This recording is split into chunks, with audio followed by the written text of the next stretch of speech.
मेरी बात सुनकर उपाय करो। ईश्वर सहायता करेंगे और काम हो जाएगा। सती जी ने जो दक्ष के यज्ञ में देह का त्याग किया था, उन्होंने अब हिमाचल के घर जाकर जन्म लिया है। उन्होंने शिवजी को पति बनाने के लिए तप किया है। इधर शिवजी सब छोड़ छाड़ कर समाधि लगा बैठे हैं। यद्यपि है तो बड़े असमंजस की बात, तथापि मेरी एक बात सुनो। तुम जाकर कामदेव को शिवजी के पास भेजो। वह शिवजी के मन में मोक्ष उत्पन्न करेंगे, उनकी समाधि भंग करें। तब हम जाकर शिवजी के चरणों में सिर रख देंगे और जबरदस्ती उन्हें राजी करके विवाह करा देंगे। इस प्रकार से भले ही देवताओं का हित हो, और तो कोई उपाय नहीं है। सबने कहा, यह सम्मति बहुत अच्छी है।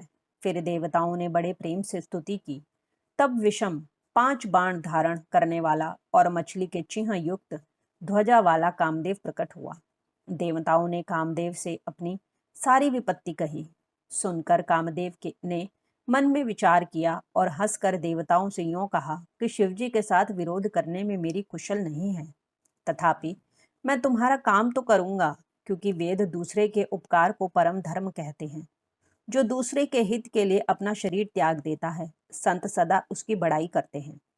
यों कह और सबको सिर निवाकर कामदेव अपने पुष्प के धनुष को हाथ में लेकर वसंत आदि सहायकों के साथ चला। चलते समय कामदेव के हृदय में ऐसा विचार किया कि शिवजी के साथ विरोध करने से मेरा मरण निश्चित है। तब उसने अपना प्रभाव फैलाया और समस्त संसार को अपने वश में कर लिया। जिस समय उस मछली के चिन्ह की ध्वजा वाले कामदेव ने कोप किया, उस समय क्षण भर में ही वेदों की सारी मर्यादा मिट गई। ब्रह्मचर्य, नियम, नाना प्रकार के संयम, धीरज, धर्म, ज्ञान, विज्ञान, सदाचार, जप, योग, वैराग्य आदि विवेक की सारी सेना डरकर भाग गई। विवेक अपने सहायकों सहित भाग गया। उसके योद्धा रणभूमि से पीठ दिखा गए। उस समय वे सब सदग्रंथ रूपी पर्वत की कंदराओं में जा छिपे, अर्थात ज्ञान, वैराग्य, संयम, नियम, सदाचार आदि ग्रंथों में ही लिखे रह गए। उनका आचरण छूट गया। सारे जगत में खलबली मच गई और सब कहने लगे, हे विधाता, अब क्या होने वाला है? हमारी रक्षा कौन करेगा? ऐसा 2 सिर वाला कौन है जिसके लिए रति के पति कामदेव ने कोप करके हाथ में धनुष बाण उठाया है? जगत में स्त्री पुरुष संज्ञा वाले जितने चर अचर प्राणी थे, वे सब अपनी अपनी मर्यादा छोड़कर काम के वश हो गए। सबके हृदय में काम की इच्छा हो गई। लताओं, बेलों को देखकर वृक्षों की डालियां झुकने लगीं। नदियां उमड़ उमड़ कर समुद्र की ओर दौड़ीं और ताल तलैया भी आपस में संगम करने मिलने जुलने लगीं। जब जड़, वृक्ष, नदी आदि की यह दशा कही गई, तब चेतन जीवों की करनी कौन कह सकता है? आकाश, जल और पृथ्वी पर विचरने वाले सारे पशु पक्षी अपने संयोग का समय भुलाकर काम के वश हो गए। सब लोग कामांध होकर व्याकुल हो गए। चकवा चकवी रात दिन नहीं देखते। देव, दैत्य, मनुष्य, किन्नर, सर्प, प्रेत, पिशाच, भूत, बेताल, ये तो सदा ही काम के गुलाम हैं। यह समझकर मैंने इनकी दशा का वर्णन नहीं किया। सिद्ध, विरक्त महामुनि और महान योगी भी काम के वश होकर योग रहित या स्त्री की विरही हो गए। जब योगेश्वर और तपस्वी भी काम के वश हो गए, तब पामर मनुष्यों की कौन कहे? जो समस्त चराचर जगत को ब्रह्ममय देखते थे, वे अब उसे स्त्रीमय देखने लगे। स्त्रियां सारे संसार को पुरुषमय देखने लगीं और पुरुष उसे स्त्रीमय देखने लगे। 2 घड़ी तक सारे ब्रह्मांड के अंदर कामदेव का रचा हुआ यह कौतुक रहा। किसी ने भी हृदय में धैर्य नहीं धारण किया। कामदेव ने सबके मन हर लिए।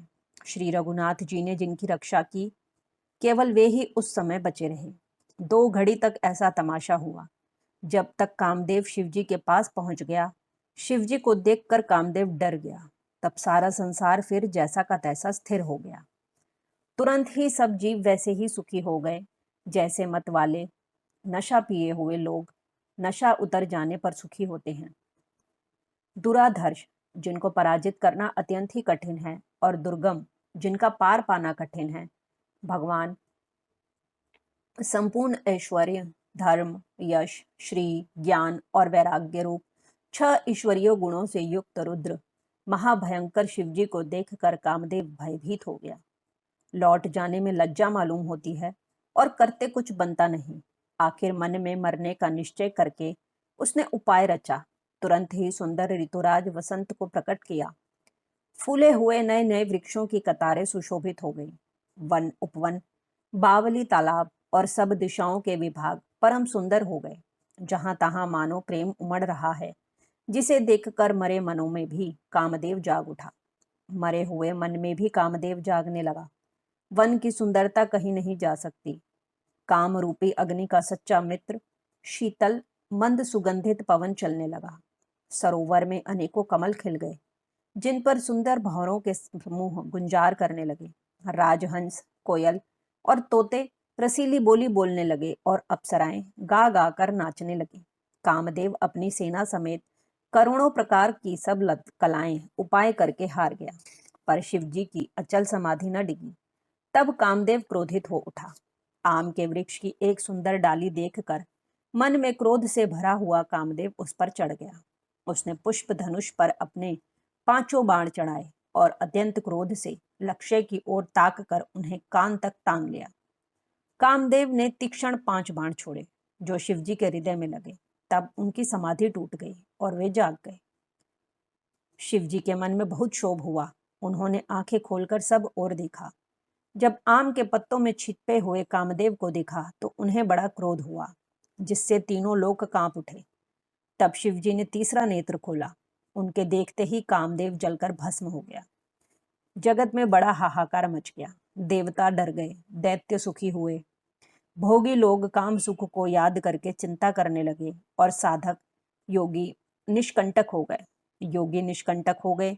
कामदेव की स्त्री रति अपने पति की यह दशा सुनते ही मूर्छित हो गई। रोती चिल्लाती और भांति भांति से करुणा करती हुई वह शिवजी के पास गई। अत्यंत प्रेम के साथ अनेकों प्रकार से विनती करके हाथ जोड़कर सामने खड़ी हो गई। शीघ्र प्रसन्न होने वाले कृपालु शिवजी अबला असहाय स्त्री को देखकर सुंदर उसको सांत्वना देने वाले वचन बोले। हे रति, अब से तेरे स्वामी का नाम अनंग होगा। वह बिना ही शरीर के सबको व्यापेगा। अब तू अपने पति से मिलने की बात सुन। जब पृथ्वी के बड़े भारी भार को उतारने के लिए यदुवंश में श्री कृष्ण का अवतार होगा, तब तेरा पति उनके पुत्र प्रद्युम्न के रूप में उत्पन्न होगा। मेरा यह वचन अन्यथा नहीं होगा। शिवजी के वचन सुनकर रति चली गई। अब दूसरी कथा बखान कर विस्तार से कहता हूं। ब्रह्मादि देवताओं ने ये सब समाचार सुने तो वे वैकुंठ को चले। फिर वहां से विष्णु और ब्रह्मा सहित सब देवता वहां गए जहां कृपा के धाम शिवजी थे। उन सब ने शिवजी की अलग अलग स्तुति की। तब शशि भूषण शिवजी प्रसन्न हो गए। कृपा के समुद्र शिवजी बोले, हे देवताओं, कहिए आप किस लिए आए हैं। ब्रह्मा जी ने कहा, हे प्रभु, आप अंतर्यामी हैं, तथापि हे स्वामी, भक्तिवश मैं आपसे विनती करता हूँ। हे शंकर, सब देवताओं के मन में ऐसा परम उत्साह है कि हे नाथ, वे अपनी आंखों से आपका विवाह देखना चाहते हैं। हे कामदेव के मद को चूर करने वाले, आप ऐसा कुछ कीजिए जिससे सब लोग इस उत्सव को नेत्र भर कर देखें। हे कृपा के सागर, कामदेव को भस्म करके आपने रति को जो वरदान दिया सो बहुत ही अच्छा किया। हे नाथ, श्रेष्ठ स्वामियों का यह सहज स्वभाव ही है कि वे पहले दंड देकर फिर कृपा किया करते हैं। पार्वती ने अपार तप किया है, अब उन्हें अंगीकार कीजिए। ब्रह्मा जी की प्रार्थना सुनकर और प्रभु श्री रामचंद्र जी के वचनों को याद करके शिवजी ने प्रसन्नता पूर्वक कहा, ऐसा ही हो। तब देवताओं ने नगाड़े बजाए और फूलों की वर्षा करके जय हो, देवताओं के स्वामी की जय हो, ऐसा कहने लगे। उचित अवसर जानकर सप्तऋषि आए और ब्रह्मा जी ने तुरंत ही उन्हें हिमाचल के घर भेज दिया। वे पहले वहां गए जहां पार्वती जी थी और उनसे छल से भरे मीठे विनोद युक्त आनंद पहुंचाने वाले वचन बोले। नारद जी के उपदेश से तुमने उस समय हमारी बात नहीं सुनी। अब तो तुम्हारा प्रण झूठा हो गया कि महादेव जी ने काम को ही भस्म कर डाला। यह सुनकर पार्वती जी मुस्कुरा कर बोली, हे विज्ञानी मुनिवरों, आपने उचित ही कहा। आपकी समझ में शिवजी ने कामदेव को अब जलाया है। अब तक तो वे विकार युक्त कामी हो रहे, किंतु हमारी समझ से तो शिवजी सदा से ही योगी, अजन्मा, अनिंद, काम रहित और भोगहीन है और यदि मैंने शिव जी को ऐसा समझकर ही मन, वचन और कर्म से प्रेम सहित उनकी सेवा की है, तो हे मुनीश्वरों सुनिए। वे कृपा निधान भगवान मेरी प्रतिज्ञा को संत करें। आपने जो यह कहा कि शिवजी ने कामदेव को भस्म कर दिया, यही आपका बड़ा भारी अविवेक है। हे तात, अग्नि का तो यह सहज स्वभाव ही है कि पाला उसके समीप कभी जा ही नहीं सकता और जाने पर वह अवश्य नष्ट हो जाएगा। महादेव जी और कामदेव के संबंध में भी यही न्याय समझना चाहिए। पार्वती के वचन सुनकर और उनका प्रेम तथा विश्वास देखकर मुनि हृदय में बड़े प्रसन्न हुए। वे भवानी को सिर निभाकर चल दिए और हिमाचल के पास पहुंचे। उन्होंने पर्वतराज हिमाचल को सब हाल सुनाया। कामदेव का भस्म होना सुनकर हिमाचल बहुत दुखी हुए।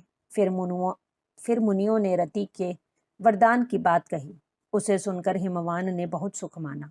शिवजी के प्रभाव को मन में विचार कर हिमाचल ने श्रेष्ठ मुनियों को आदर पूर्वक बुला लिया और उनसे शुभ दिन, शुभ नक्षत्र और शुभ घड़ी शुद्धवा कर वेद की विधि के अनुसार शीघ्र ही लगन निश्चय कराकर लिखवा लिया। फिर हिमाचल ने वह लग्न पत्रिका सप्तऋषियों को दे दी और चरण पकड़कर उनकी विनती की। उन्होंने जाकर वह लग्न पत्रिका ब्रह्मा जी को दी। उसको पढ़ते समय उनके हृदय में प्रेम समाता न था। ब्रह्मा जी ने लग्न पढ़कर सबको सुनाया। उसे सुनकर सब मुनि और देवताओं का सारा समाज हर्षित हो गया। आकाश से फूलों की वर्षा होने लगी, बाजे बजने लगे और दसों दिशाओं में मंगल कलश सजा दिए गए। सब देवता अपने भांति भांति के वाहन और विमान सजाने लगे। कल्याणप्रद मंगल शकुन होने लगे और अप्सराएं गाने लगी। शिवजी के गण शिवजी का श्रृंगार करने लगे। जटाओं का मुकुट बनाकर उस पर सांपों का मोर सजाया गया। शिवजी ने सांपों के ही कुंडल और कंगन पहने, शरीर पर विभूति रमाई और वस्त्र की जगह वागंभर लपेट लिया। शिवजी के सुंदर मस्तक पर चंद्रमा, सिर पर गंगा जी, 3 नेत्र, सांपों का जनेऊ, गले में विष और छाती पर नरमुंडों की माला थी। इस प्रकार उनका वेश अशुभ होने पर भी वे कल्याण के धाम और कृपालु हैं।